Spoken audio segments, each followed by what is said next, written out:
Welcome back, geographers. Landforms and resources. Southeast Asia can be divided into two parts.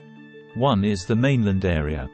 The other is an insular area, an area consisting of islands. There are 11 countries in Southeast Asia. 6 of them are located at least partly on the mainland. 5 countries are entirely on islands. The mainland area sits at the southeastern corner of the Asian continent. It is mostly formed by 2 peninsulas. The larger is known as the Indo-Chinese Peninsula, or simply Indochina. The Malay Peninsula extends south from the Indo-Chinese Peninsula. The mainland is rugged and mountainous. The mainland countries are Myanmar, also known as Burma, Laos, Thailand, Vietnam, Cambodia, and Malaysia. Part of Malaysia is located on the island of Borneo. The insular area is located where the Indian Ocean meets the Pacific Ocean. Thousands of islands stretch across miles of tropical waters. Many of the mountains on Southeast Asia's islands are volcanoes. The islands lie along the Ring of Fire. The Malay archipelago contains more than 24,000 islands. Singapore lies off the tip of the Malay Peninsula. Indonesia, the largest country in Southeast Asia, is located on more than 17,000 islands. Indonesia, East Timor, Brunei, and the Philippines are all part of the Malay archipelago. 4 tectonic plates meet in Southeast Asia. As a result, many earthquakes and volcanic eruptions occur in this area. Volcanic eruptions can trigger deadly tsunamis. In 2004, a strong undersea earthquake produced huge waves that slammed into coastal areas of Southeast and South Asia. More than 230,000 deaths occurred. Southeast Asia has many mineral resources. Tin, copper, lead, zinc, gold, and gemstones are all mined there. Indonesia and Malaysia have rich oil and natural gas reserves. Bodies of water. Bodies of water are important to Southeast Asia's geography and identity. The region covers about 5 million square miles, 13 million square kilometers, but only a third of the area is land. Some of the world's busiest shipping lanes pass through Southeast Asia's seas. The Malay Peninsula and Indonesia's Sunda Isles are the boundary between 2 oceans. The Indian Ocean is in the southwestern area of the region. The Pacific Ocean is in the northeastern area. The 2 largest seas in the region are the South China Sea and the Philippine Sea. Both seas are part of the Pacific Ocean. The Andaman Sea is part of the Indian Ocean. Some of the busiest shipping lanes in the world pass through Southeast Asia's seas and their waterways. Southeast Asia's longest and most important rivers are on the mainland.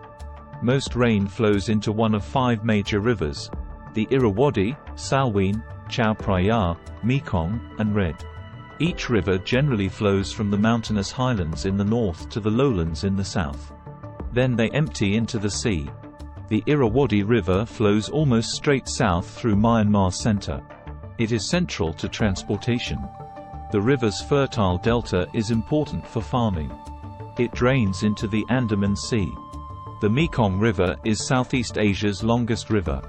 It flows for about 2,700 miles, 4,345 kilometers, through or near Myanmar, Thailand, Laos, Cambodia, and Vietnam. Its drainage basin is twice the size of California. The river's enormous delta is one of the world's most productive agricultural regions. Climate, vegetation, and wildlife. Climates in Southeast Asia are generally hot and humid.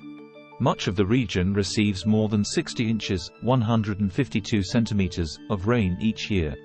These weather conditions and the variety of habitats in the region mean that there is a large quantity of plant and animal life. Latitude and air currents are important factors in the region's climates. Most of the region lies within the tropics. This is the zone that receives the hottest, most direct rays of the sun. Between November to March, monsoon winds blow across the region from the northeast to the southwest. These winds bring cooler weather to most of the mainland but heavy rains to the islands. From May to September, the monsoon winds switch directions. During these months, the mainland gets heavy rains. The islands have cooler, drier weather. The waters surrounding Southeast Asia help moderate air temperatures.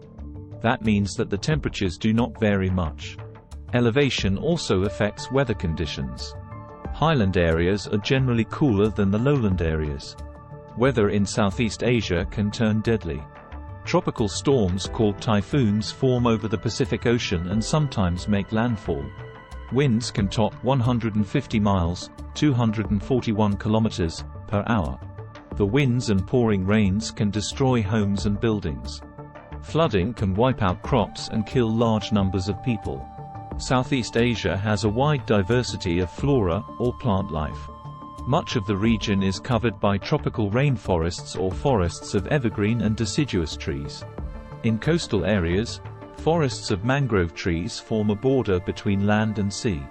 The region's fauna, or animal life, is also very diverse. Many species of mammals, birds, fish, and insects are endemic. This means they are found nowhere else in the world. Unfortunately, human activities such as logging, mining, and farming have reduced the habitat of many animals. Kingdoms and empires. Southeast Asia is known as the crossroads of the world because it is located along important sea trade routes. Trade has led to the spread of many cultural influences. It has also made the region attractive to foreign powers hoping to gain riches and power through control of the trade routes. People have lived in Southeast Asia for at least 40,000 years. For most of its history, though, the area has looked very different than it does today. During the Ice Age, sea levels were much lower. What is now the seafloor was once part of the mainland. The mainland was much larger, and the island area was much smaller. As the Ice Age waned, seas began to rise. They reached the current levels about 8,000 years ago. People in Southeast Asia survived by hunting and gathering their food. About 6,000 years ago, people living in the fertile river valleys and deltas began growing rice. More complex societies could develop when people began settling in one place.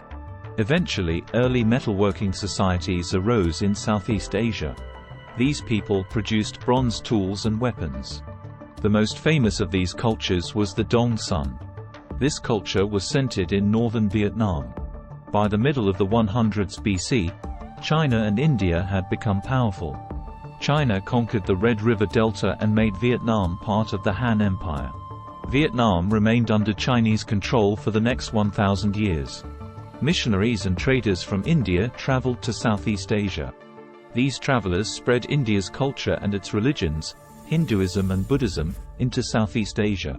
Several trade-based societies arose in the region. Funan was established in the AD 100s. It covered parts of what are now Cambodia, Thailand, and Vietnam. Srivijaya arose on the island of Sumatra around the AD 600s.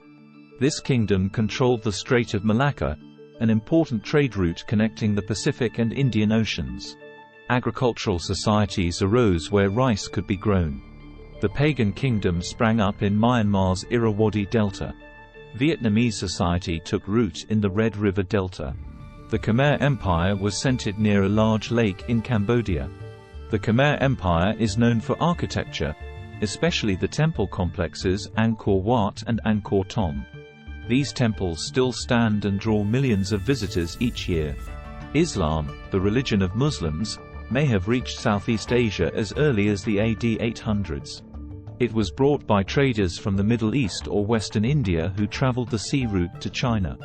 By the 1400s, other Islamic kingdoms were established near port cities along the main trade routes.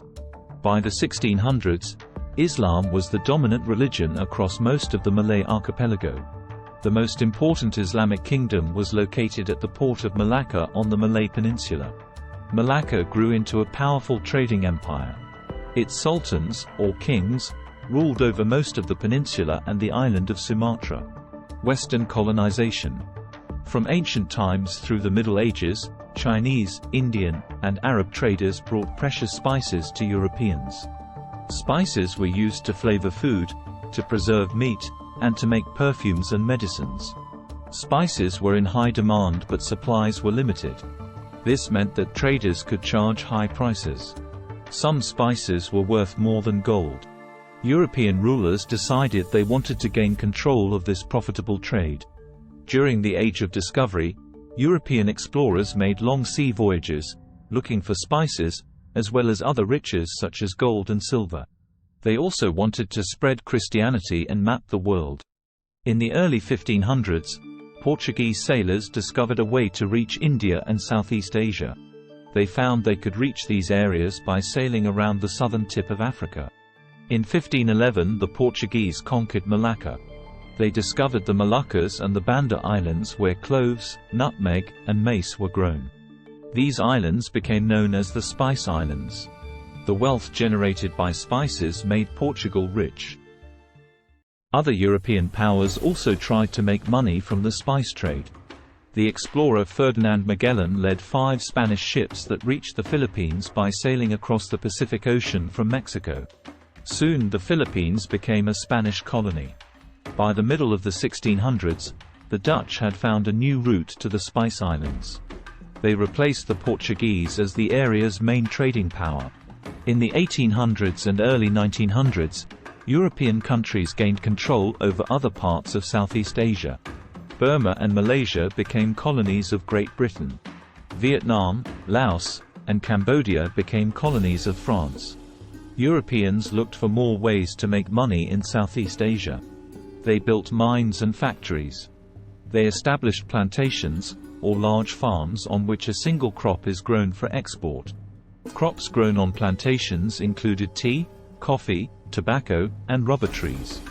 Thousands of people were brought from China and India to work in the mines and on the plantations. Many became permanent residents. Thailand, then known as Siam, was the only nation in Southeast Asia that Europeans did not colonize. It was ruled by an absolute monarchy from the mid-1400s until 1932. In an absolute monarchy, one ruler has governing power over the entire country. Siam was able to remain independent by allowing free trade with European countries. Independent countries. By the early 1900s, nearly all of Southeast Asia was controlled by foreign countries. Colonial rule was often harsh and unjust. The people sometimes violently resisted colonialism. However, countries in the region did not gain their freedom until after World War II ended in 1945. The last country to gain its freedom was East Timor. It declared independence from Portugal in 1975 but was then invaded by Indonesia. Indonesia's violent rule lasted until 2002. The newly independent countries of Southeast Asia faced many challenges. In many countries, wars and revolutions led to years of violence. In Vietnam, Communist forces defeated the French in 1954 and ruled the northern part of the country. The United States supported leaders in the South against the Communists. Fighting led to the Vietnam War, which lasted until 1975 and took more than 2 million lives. After the war ended, North Vietnam united the country under a communist government. In Laos, Vietnamese communists fought the government, which collapsed in 1975. In the same year, a rural communist movement called the Khmer Rouge overthrew the Cambodian government. Between 1975 and 1979, the Khmer Rouge undertook a brutal campaign of terror in which at least 1.5 million people died. In 1978, Vietnam sent soldiers to invade Cambodia and set up a new government that it controlled. This began a civil war that lasted almost 13 years. Economic growth in China and Taiwan has helped some countries in Southeast Asia. Manufacturing is important in Thailand, Malaysia, Indonesia, the Philippines, and Vietnam. Textiles and tourism are important parts of Cambodia's economy. Singapore is one of the world's wealthiest countries. Thailand has been a constitutional monarchy since 1932. In a constitutional monarchy, a ruler must follow a constitution and laws. In the 1980s, Thailand adopted democratic reforms that helped the economy grow. Myanmar has struggled since gaining independence. The military seized power and established a socialist government in 1962. Since then, the country has been closed to outside influences. People and places. Southeast Asia has fewer people than its neighbors, China and India. Compared to other areas of the world, however, Southeast Asia's population is high. The population grew quickly in the 1900s. Today, the region's growth is only slightly above the world average. Southeast Asia is home to about 625 million people, but they are not evenly distributed throughout the region. For instance, almost 40% of people in the region live in Indonesia. The highest population densities are found where there is good soil and abundant water for farming. This includes coastal plains, river valleys, and deltas. Since World War II, Southeast Asians have moved steadily from rural areas to cities. This movement is called urbanization. Some cities are very large. Manila, the capital of the Philippines, is home to more than 11 million people. Manila is a primate city. A primate city is so large and important that it dominates the rest of the country. Jakarta, the capital of Indonesia, has grown so much that it has absorbed nearby cities and become what is called a megalopolis. Today it is one of the world's largest megalopolises, with some 26 million residents. People and cultures. Peoples from other regions have migrated to Southeast Asia for more than 2,000 years. As a result, the region has a rich mix of peoples and cultures. There are 5 main ethnic groups on the mainland. Many smaller groups, called minorities, also live in each country. People speak many languages in Southeast Asia. Most languages are native to the region. English, Spanish, French, and other European languages were brought by colonial powers. 3/4 of people in Southeast Asia live in rural areas. Many rural people move to the cities. Others leave to work in other countries. They send money home to help their families survive. Education and literacy rates vary. In Vietnam, 94% of people can read and write. In East Timor, Laos, and Cambodia, less than 75% can read and write. Most schools in East Timor were destroyed during the fight for independence from Indonesia. The new government is working hard to rebuild the schools. Buddhism is the primary religion on the mainland. Islam is dominant on the southern Malay Peninsula and across Indonesia. Most people in the Philippines and East Timor are Roman Catholic. Some rural people practice animist religions. Animism is based on the belief that all natural objects, such as trees, rivers, and mountains, have spirits. A wide variety of art forms reflect the region's great cultural diversity. In Thailand, plays called ikai feature singing, dancing, and brightly colored costumes. Indonesia, Malaysia, and Cambodia all have a rich theater tradition of shadow puppets. Issues in Southeast Asia. Much of the Pacific Rim, the area bordering the Pacific Ocean, has experienced rapid economic growth. This has brought great changes to some of the region's countries. Most people earn their living by farming. Rice is a food staple and an important cash crop. Thailand and Vietnam lead the world in exports of rice. In other areas, plantations produce natural rubber, palm oil, coconuts, sugar, cacao, coffee, and spices. Many farmers grow only enough food to feed themselves and their families. This is called subsistence farming. Indonesia, Malaysia, and Thailand mine large amounts of tin. Indonesia also has copper and gold deposits. Fishing is a main industry in Thailand, Indonesia, Malaysia, and the Philippines. Tourism is growing in countries such as Cambodia, Thailand, and Vietnam. Ecotourism allows tourists to enjoy Southeast Asia's natural environment, such as rainforests and coral reefs. Modern technology is also a part of the economy. The tiny country of Singapore has grown into a major industrial center. Finance, communication, and information technology have also improved in Southeast Asia. Many workers are employed by European, Japanese, and US companies. In 1968, Indonesia, Malaysia, the Philippines, Singapore, and Thailand formed the Association of Southeast Asian Nations, ASEAN. The organization tries to increase economic development, social progress, and cultural development in the region. It promotes peace and security across the region. Southeast Asia faces many challenges.